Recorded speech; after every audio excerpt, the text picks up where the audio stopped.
nós vamos hoje refletir a respeito do tema da divisa da campanha que nós estamos vivendo. O tema da campanha, que seria o tema dessa mensagem também, é Viva o poder de transformar. Viva o poder de transformar. É o que nós temos aqui no painel que foi colocado aqui na frente. Tá, mas nós vamos pregar hoje, refletir no texto que se encontra em 2 Timóteo, capítulo 1, verso 7, que é a divisa dessa campanha. 2 Timóteo, capítulo 1, verso 7, diz assim: Pois Deus não nos deu espírito de covardia, mas de poder, de amor e de equilíbrio. Vou repetir novamente. Pois Deus não nos deu espírito de covardia, mas de poder, de amor e de equilíbrio. Meus irmãos, esse tema é um tema que nos é muito caro, porque ele é um tema que deve ser, de fato, vivenciado diariamente por nós que somos crentes em Cristo Jesus, por nós que somos parte da sua igreja e por nós que somos lavados e remidos no sangue do Senhor. E apenas para contextualizar você nesse texto, nós vamos fazer a exposição dele. Paulo aqui encoraja seu filho na fé, Timóteo, a ele ser perseverante. E por isso Paulo traz nos versículos iniciais do capítulo 1 dessa segunda carta, por isso ele traz a memória do jovem Timóteo, a sua família, quando ele menciona a fé da sua avó Loide e também a fé da sua mãe Eunice, que se encontra aí no versículo 5 do capítulo 1. Ele faz menção também à amizade que existia entre Paulo e entre Timóteo. Ele vai falar aqui no versículo 4, lembrando das tuas lágrimas, estou ansioso para ver-te. Paulo tinha consciência de que, assim como ele, Timóteo também era vítima do sofrimento e pregar fidedignamente a palavra de Deus. E ele vai lembrar também da disciplina pessoal que era característica de Timóteo. Ele fala no verso 8, não te envergonhes, portanto, do testemunho do nosso Senhor. Ele sabia da fidelidade de Timóteo com relação às doutrinas do Evangelho, com relação às verdades proclamadas pelas boas novas do Evangelho. E Paulo faz uma exortação para que ele permaneça como ele mesmo, Paulo, não se envergonhando, mantendo-se firmes, dando testemunho de Cristo Jesus. Paulo conhecia o coração de Timóteo, ele sabia do respeito que Timóteo tinha por ele, ele sabia do amor que Timóteo tinha pela igreja, também sabia do seu zelo doutrinário.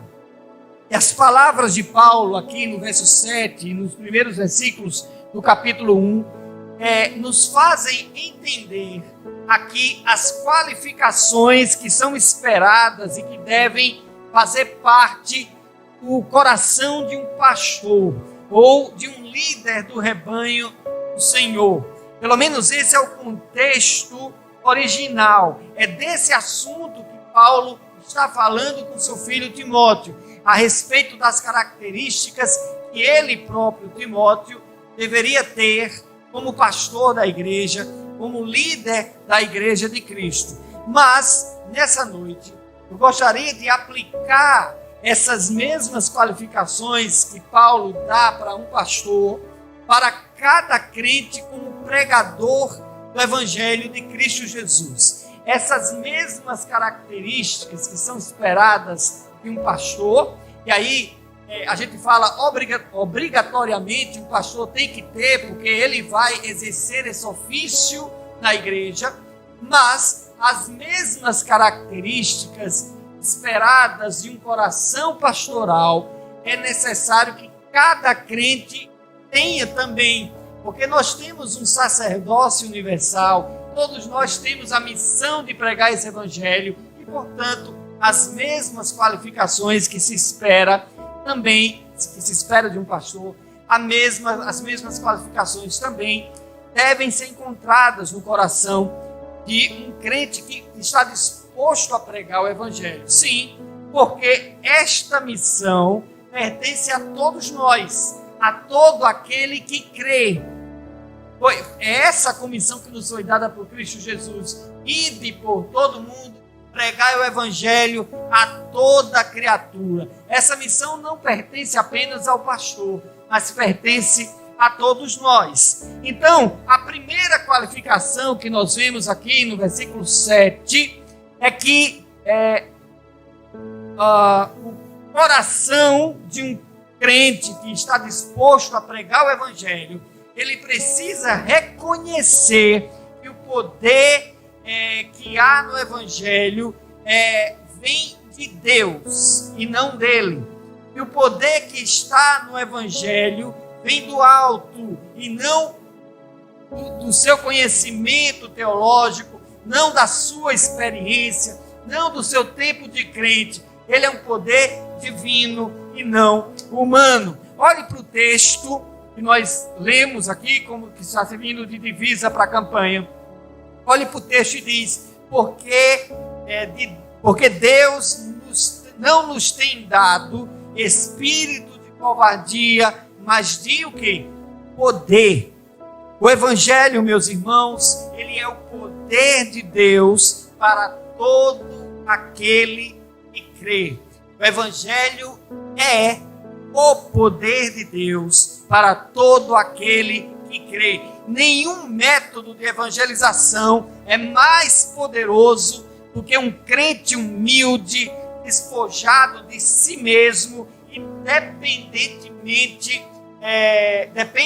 dependente exclusivamente, de Cristo Jesus. Um homem, quando se dispõe a estar totalmente nas mãos de Deus, fazendo a sua vontade, proclamando a sua palavra, esse homem, ele ou se torna um vaso usado por Deus, canal de bênção, e isso é superior a todo e qualquer método de evangelização. Nenhum método de evangelização é tão convincente do que a palavra de Deus sendo exposta, explicada ao pecador.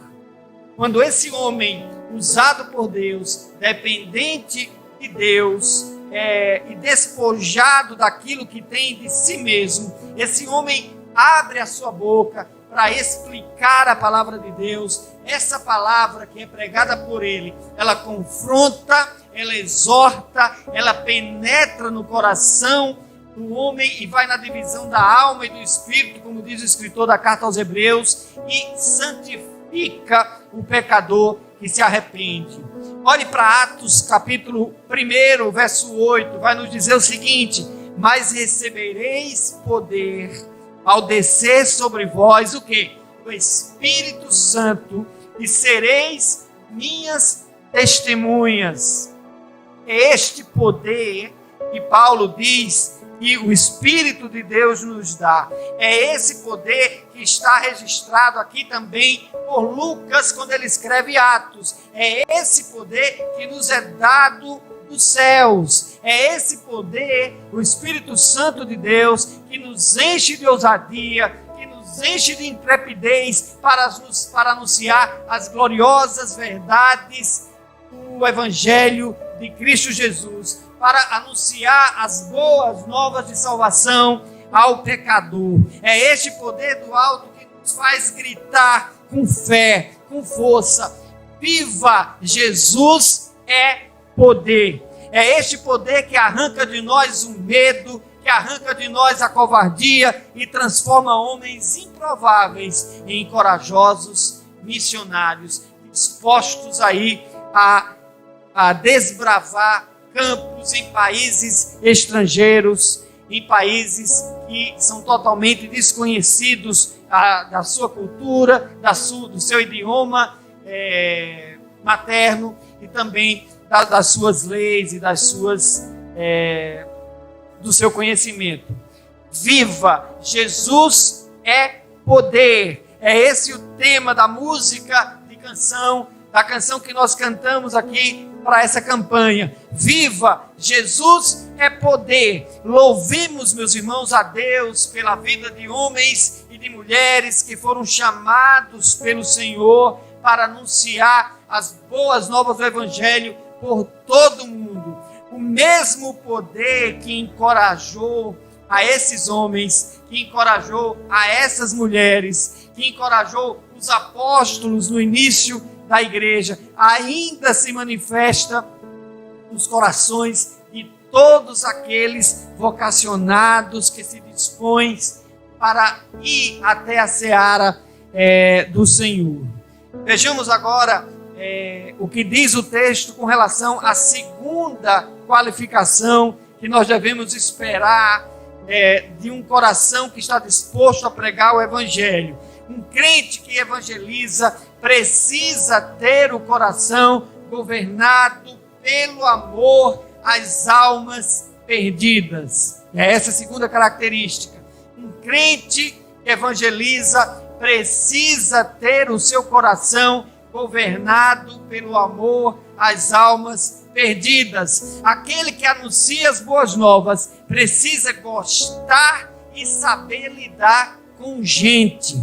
Ele precisa fazer uso do amor para que, de posse do poder que do alto recebe, ele não se torne arrogante, ele não se torne presunçoso.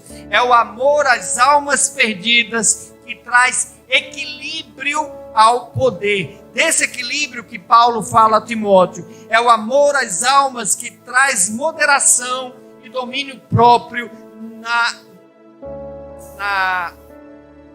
quando o crente, quando o pastor está exercendo o seu ministério, está proclamando as palavras de salvação ao mundo perdido. É esse poder, esse amor às almas que nos traz e nos faz ficar moderados e ter domínio próprio. Não é à toa, meus irmãos, que o domínio próprio é uma das exigências esperadas e exigidas para o pastorado. É esta mesma qualidade que deve estar também no coração daqueles que anuncia as boas novas. Ele deve ter domínio próprio. É este amor às almas perdidas que mantém aquecido o coração e aceso o fogo do Evangelho do pregador. É este calor de um coração que arde pelas almas perdidas que nos faz gritar com força, com fé e com vigor: viva! Jesus é poder. A terceira qualificação, meus irmãos, um crente que evangeliza precisa ter equilíbrio e saúde mental. A gente olha ao longo da história, ao longo das Escrituras Sagradas, nós somos convencidos que Deus nos dá dons, diversos deles, e todos esses dons recebidos por Deus através do Espírito Santo, eles servem única e exclusivamente para a edificação do corpo de Cristo, para a edificação do povo de Deus. Mas esses dons que nós recebemos, eles precisam, durante a caminhada, eles precisam ser reavivados. Deus também nos dá, ao longo da caminhada, meus irmãos, desafios, mas também nos dá o poder de solucionar cada um deles. O medo e a covardia, portanto, não combinam com um crente que quer viver piedosamente em Cristo. Também nessa carta de 2 Timóteo, no capítulo 3, verso 12, Paulo vai alertar Timóteo dizendo: aquele que quer viver piedosamente em Cristo padecerá o quê? Perseguição. O Espírito Santo que recebemos, meus irmãos, é espírito de poder, é espírito de coragem, não é espírito de medo, não é espírito de covardia. Por isso, o crente que é chamado, o crente que está convencido de que tem o Espírito Santo, que que o Evangelho é de fato o poder de Deus para todo aquele que crê, ele não precisa temer a perseguição, ele não precisa temer, nem se necessário, a morte. É este Espírito que nos sopra aos ouvidos, o chamado divino para fazer missões. É este Espírito, meus irmãos, que nos mantém sóbrios, que nos mantém com a mente lúcida, que nos mantém com a mente equilibrada, que mantém a nossa saúde mental em dia. O pastor batista Charles Haddon Spurgeon, que eu gosto muito de citá-lo, certa vez disse aos seus alunos: se você tem um sonho de ser missionário às nações e não evangeliza o seu vizinho, você não tem um sonho, você tem uma alucinação. O chamado de missões, meus irmãos, é algo individual, é algo que apenas o vocacionado ouve, mas sem sombra de dúvidas é algo que a igreja recebe. Eu acabei de afirmar, baseado nas Escrituras, que todo dom dado pelo Espírito Santo é para a edificação da igreja de Cristo. E, portanto, é impossível que Jesus, e através do Espírito Santo, chamem agentes 007. Pessoas que apenas eles ouvem o chamado, pessoas que a igreja não reconhece o chamado. É preciso que a igreja chancele esse chamado e a igreja envie esses missionários ao campo. Apenas para que você possa basear ou buscar a base bíblica para isso, leia depois Atos capítulo 13. Você vai ver exatamente o que acontece com Barnabé e com Paulo, quando a igreja os envia para a Macedônia. A igreja ouve a voz do Espírito, a igreja ora, a igreja jejua, e só depois de muita oração, de muito jejum, é que a igreja então envia a Paulo e a Barnabé. Ele escolhe, o Espírito Santo escolheu estes dentre muitos outros homens, conforme está escrito em Atos 13, verso 1. É o Espírito Santo quem nos chama, mas é a igreja quem envia e quem confirma, porque o Espírito Santo é um mesmo que está no vocacionado e está na igreja. O Espírito é o mesmo e testifica a todos. É esse Espírito que nos mantém, meus irmãos, perseverantes à luz da verdade, sem, portanto, negar a fé. E a despeito de qualquer ameaça, nos faz continuar pregando a Cristo e este crucificado, como diz o próprio Paulo. É este Espírito que nos faz nascer no coração, ou que faz nascer no coração do homem, desejo de deixar a sua terra e ir para um país distante anunciar o Evangelho. É Ele que nos ensina a lidar com culturas diferentes, idiomas diferentes, leis diferentes, costumes diferentes. É esse Espírito que nos mantém sóbrio, com autocontrole e com um coração cheio de amor, e mesmo diante de ameaças, insistir na pregação da palavra de Deus. É a sobriedade de uma mente submissa ao Deus da palavra que nos faz gritar a plenos pulmões: viva Jesus é poder. Meus irmãos, para concluir,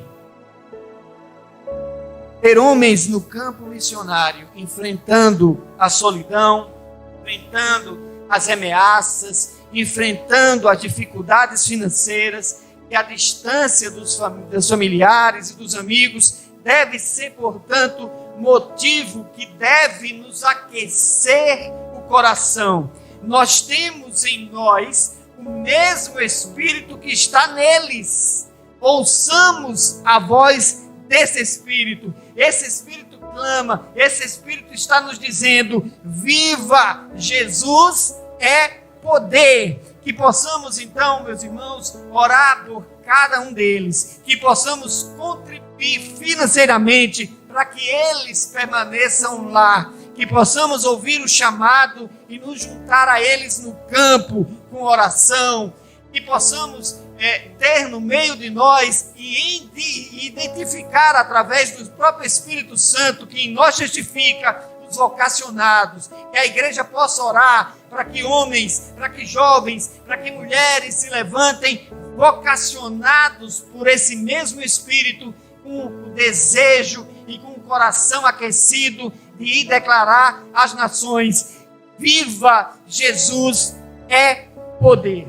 Portanto, meus irmãos, oremos para que essa campanha, mesmo no mundo que está envolvido nessa pandemia, que nós possamos ter os corações aquecidos, que nós possamos ter os corações confortados pela palavra. Os corações estão amedrontados, os homens estão isolados, os homens precisam de Deus, os homens precisam de poder, e esse poder é Jesus, e para isso eles precisam ouvir, mas para que eles ouçam, é preciso que haja homens com coragem, com disposição, com ousadia, com espírito de poder, com espírito de amor, com espírito de equilíbrio, que apenas esse Espírito Santo de Deus pode dar. E a igreja, cabe a ela orar, cabe a ela contribuir, e portanto façamos isso e abracemos com todo amor, com o coração aquecido, essa campanha de missões, e que nós possamos juntos gritar e orar: viva Jesus é poder. Portanto, que esse poder que transforma, que um dia nos transformou, ele possa, através de nós, através das nossas ofertas, também alcançar muitas pessoas espalhadas no mundo, através dos seus servos que estão dedicando as suas vidas para a pregação desse poder transformador.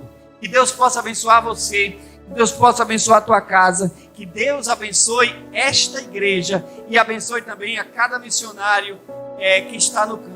Em nome de Jesus. Amém. Graças a Deus.